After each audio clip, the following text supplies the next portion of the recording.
தாமிரபரணி ஆற்றிலிருந்து சுமார் 26,000 கன அடி உபரிநீர் வீணாக கடலில் கலக்கும் நிலையில் அதனை முறையாக சேமிக்க வேண்டும் என கோரிக்கை எழுந்துள்ளது. இதுகுறித்து நமது செய்தியாளர் சுடலைக்குமார் வழங்கிய கூடுதல் விவரங்களை தற்போது பார்க்கலாம். இது வீணாக கடலுக்கு ஃபுல்லாக கலக்குது. அதனால் இது கொஞ்சம் தூர்வாரப்படணும். முக்கியமாக கொஞ்சம் முன்னாடி தூர்வாரினாங்க. இப்போ கருங்குளத்துலேருந்து மண் ஃபுல்லாக அடித்து ஃபுல்லாக இங்கே அணையில் தண்ணியே நிற்க மாட்டேங்குது. 8 அடிக்கு இப்போ 1 அடி தான் தண்ணி இப்போ நிற்கி. முன்னாடி நிறைய நின்றுச்சு. இப்போ முன்னாடி 2 பூ விவசாயம் பண்ணுவாங்க. இப்போ 1 பூ தான் விவசாயம் பண்ணுதாங்க. ஃபுல்லாக மொத்தம் 4 கால் இருக்குது. கீழகால், தென்கால், வடகால், மொத்தம் 4 கால் இருக்குது. ஸ்ரீவைகுண்டத்தில் மருதூர்லேருந்து 2 கால் பிரியுது. ஸ்ரீவைகுண்டத்தில் தென்கால், வடகால் பிரியுது. அங்கே இப்போ குளங்கள் இப்போ இந்த தண்ணி கடலுக்கு போகுது. கொஞ்சம் தண்ணி கம்மியானா கொஞ்சம் திறந்து விடுவாங்க. கடல் கொஞ்சம் கீழே தண்ணி கொஞ்சம் சேகரிக்க தூர்வாரப்படணும் அணை, சிறுவண்டானை.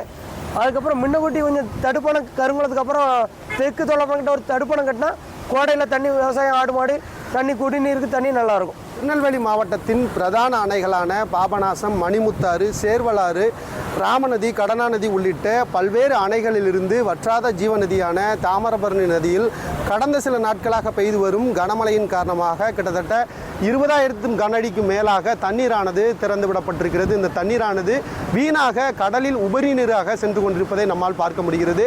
இந்த தாமிரபரணி நதியை பொறுத்தவரையில் மொத்தம் 7 தடுப்பணைகள் உள்ளது. இதில் கடைசி அணையான இந்த ஸ்ரீவைகுண்டம் அணையை பொறுத்தவரையில் 1873ஆம் ஆண்டு ஆங்கிலேயரால் கட்டப்பட்டது. கிட்டத்தட்ட 3 மில்லியன் கன அடி நீரானது தேக்கக்கூடிய அளவிற்கு திறன் கொண்ட இந்த திருவைகுண்டம் அணையானது 8 அடி உயரத்தில் தண்ணீரை தேக்கும் அளவிற்கு வடிவமைக்கப்பட்டிருந்தது. காலப்போக்கில் இந்த அணையானது மண் மற்றும் சகதிகளால் ஆக்கிரமிக்கப்பட்டு தற்பொழுது 7 அடிக்கு மணல்களும் சகதிகளாகவும் தான் காட்சியளிக்கின்றது. 1 அடி மட்டுமே தண்ணீரை தேக்கக்கூடிய அளவிற்கு இந்த திருவைகுண்டம் அணையானது காணப்படுகிறது. 2015ஆம் ஆண்டு மதிமுகவை சேர்ந்த அப்போதைய மாவட்ட செயலர் ஜோயல் அவர்களால் பசுமை தீர்ப்பாயத்தில் வழக்கு தொடரப்பட்டு இந்த அணையானது சற்று ஒரு சில இடங்களில் மட்டுமே தூர்வாரப்பட்டது. 2017ஆம் ஆண்டுகளில் இந்த அணை பாதி அளவில் மட்டுமே தூர்வாரப்பட்டது. தொடர்ச்சியாக நீதிமன்ற வழக்கின் காரணமாக இந்த தூர்வாரப்படும் பணியானது பாதியிலேயே நிறுத்தப்பட்டது. தற்பொழுது இந்த அணையினுடைய நிலவரம் 1 அடி மட்டுமே தண்ணீரை தேக்கக்கூடிய அளவிற்கு இருக்கின்றது. ஒவ்வொரு ஆண்டும் பருவமழையின் பொழுது பல டிஎம்சி கிட்டத்தட்ட 2001ஆம் ஆண்டு இங்கு ஒரு கமிட்டி ஆய்வு, ஐஏஎஸ் தலைமையிலான கமிட்டி, விஜயராகவன் தலைமையிலான ஐஏஎஸ் கமிட்டி ஆய்வு செய்ததில் 75 டிஎம்சி தண்ணீரானது உபரி நீராக வீணாக கடலில் கலப்பதை உறுதி செய்திருந்தார்கள். அது 2001ஆம் ஆண்டு கணக்கிடப்பட்டது.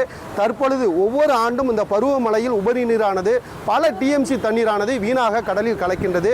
எனவே இந்த கடலில் கலக்கின்ற இந்த தண்ணீரை சேமித்து வைப்பதற்கு இந்த திருவைகுண்டம் அணையை பொறுத்தவரையில் தென்கால், வடகால், மேலக்கால், கீழக்கால் உள்ளிட்ட பல்வேறு பகுதிகளிலிருந்து கிட்டத்தட்ட 53 குளங்களுக்கு பாசனமாகவும் 46,000க்கும் மேற்பட்ட விவசாய நிலங்கள் பாசன வசதி பெறக்கூடிய அளவிற்கு இந்த திருவைகுண்டம் அணையானது இருக்கின்றது.